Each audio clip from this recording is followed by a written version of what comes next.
ግን ትችቱ በስራው ጥራት ወይም በመልእክቱ ላይ ሳይሆን በቀጥታ ስራው በሰዎች ልብ ውስጥ እንዲጠላ በመመኘት ላይ ሲያነጣጥር ከሐሳብ ፍጭትነት ወጥቶ ወደ ስሜታዊ ዘመቻነት አይቀየርም? የችግሩ አስኳል ያለውም እዚያ ላይ ነው።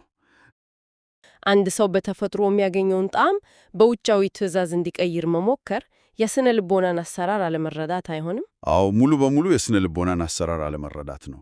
ሙዚቃ የአእምሮአችንን አመክንዮአዊ ክፍል አልፎ በቀጥታ ከስሜትና ከማኅበራዊ ትስታችን ጋር ነው የሚዋህደው።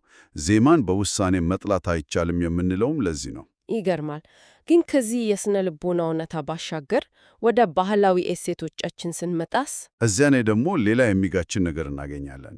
በእኛ ማኅበራዊ መዋቅር ውስጥ ታውቂያለሽ፣ ምርጋት እንጂ እርግማን አይቀድምም የሚል ጥልቅ መርህ አለን። አዎ፣ ያ እውነት ነው። በባህላችን በጣም ትልቅ ቦታ አለው። ታዲያ ማኅበረሰብን በሚያስተሳስር የጥበብ ሥራ ላይ እንዲህ ያለ ጠንካራ አፍራሽ ምኞት ሲቀርብ ይሄ ድርጊት መንፈሳዊ ነው ወይስ በሕዝብ ላይ ያለን ተቋማዊ ተጽዕኖ የማስፋት ፍላጎት የሚለውን ጥያቄ ያነሳል። እዚህ ጋር ግን አንድ ጠንካራ ሙግት ማንሳት እንችላለን።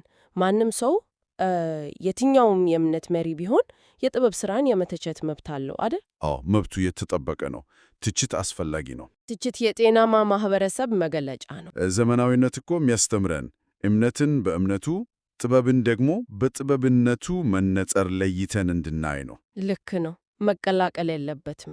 ኪነ ጥበብን በሃይማኖታዊ ዶግማ ብቻ መመዘን የፈጠራን አድማስ ያጠበዋል።